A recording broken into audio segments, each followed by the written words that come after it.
Hey, this is Donnie, and in this video, I'm going to show you how to install a receiver hitch on a 2007 Nissan Titan. So I was needing to pull my boat, and I didn't have a receiver hitch, so I went to Walmart and got one of those universals, supposed to fit several different pickups, and tried to install it, and it came in like 100 different pieces, and I had to cut the tip of my exhaust off, and then to find out that the bolt holes did not line up. So I took that back.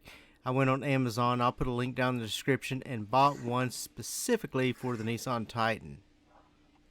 So let's get started. First, I've got my hardware, and I've got an air impact. You don't have to have an air impact, but I had one, and I've also got a torque wrench, so you kind of know how tight to get these. You want to get them certain tight. But if you just go underneath your bumper here, you'll see your frame rail, and they've already have holes there with threads that you can use to install your receiver hitch. There's two in the rear, and then there's one in the front. And the receiver hitch that I got from Amazon, I mean, it fits, it bolts right up to it. And I'm just kind of showing you right there, you know, where the holes are at. So I don't think I really had to cut my exhaust tip off. I did, you know, when I had that universal. But this one lines up really well, and you'll see as I install this. So if you're doing it by yourself, just get a jack stand to kind of help hold the rear of that up, and then you can kind of push the front up and adjust it as needed, and then put the bolts in. So that's what I'm doing right here, is I am getting the bolts ready, you know, the washers and all the hardware to go that bolts into the frame there. So I'm getting it ready, and got to get a little bit of light in there. You know, anytime you're working underneath a vehicle, a little extra light's going to help out. So I'm raising it up, and you got to kind of juggle it a little bit, you know, be careful, but you kind of get it up, get it aligned with the holes, and then you're just going to hand tighten all of your bolts in. You don't want to get them tight at this point, you just want to get them all in hand tight. So that's what I'm doing. I'm getting one side, I'm getting it lined up, and then I will hand tighten the bolts into the frame, and there I go. There, I'm tightening that rear one right there, and then I'll also go to the front and get those two. Once I get those all in, I will go to the other side, align it, and then I'll also put the bolts in that. At this point, everything's just hand tight, and then I'll come back with a torque wrench and torque everything to about 80 foot-pounds, and that'll make sure that everything's good and tight, and there ain't going to be no problems later down the road. So I've done one side, and now I'm going to the other side. Still have the jack under there to kind of help level it, and I'm going to push the other side up. And again, if you got two people, it'll just be that much easier to help you align it and hold it up there. But if you're doing it by yourself, just get a jack and raise it up there, and then just kind of level each side at a time as you go, and put the bolts in hand tight. And that's what I'm doing on this other side. Okay, getting the socket to make sure it fits, and then I will use an impact to tighten those up.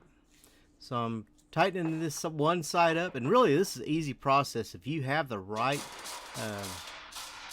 receiver hitch, there's not much work to this. Man, the other receiver hitch I got from Walmart, it was in like a lot of pieces. You had to put it together, you know, depending on your style, but you know, the truck style, what make and model it was. But at the end of the day, you know, it still didn't fit. So this one was specifically made for a Nissan Titan, and it fit perfectly.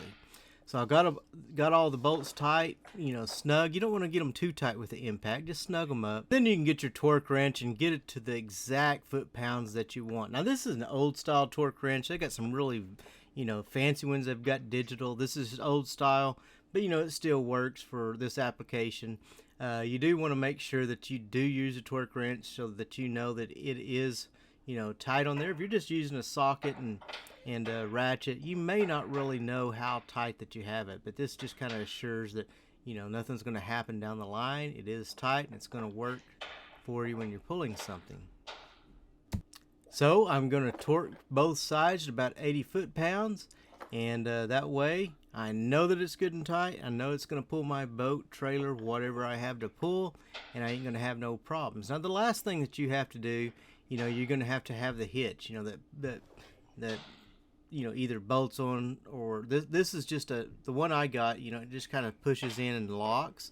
There's a lot of different styles, but you're going to have that, and you can put it in when you need it and take it out when you're not using it. That way you don't walk around the truck and hit your knees on it when it's sticking out.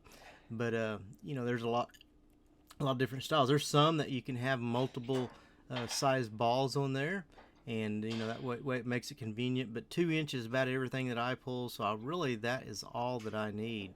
I don't need the different size of balls on there. But you probably know what type of trailers you have and what sizes you need, and you want to get the right hitch to accommodate what you're needing there. So anyway, this is basically all it takes. Very quick, very simple if you get the right one.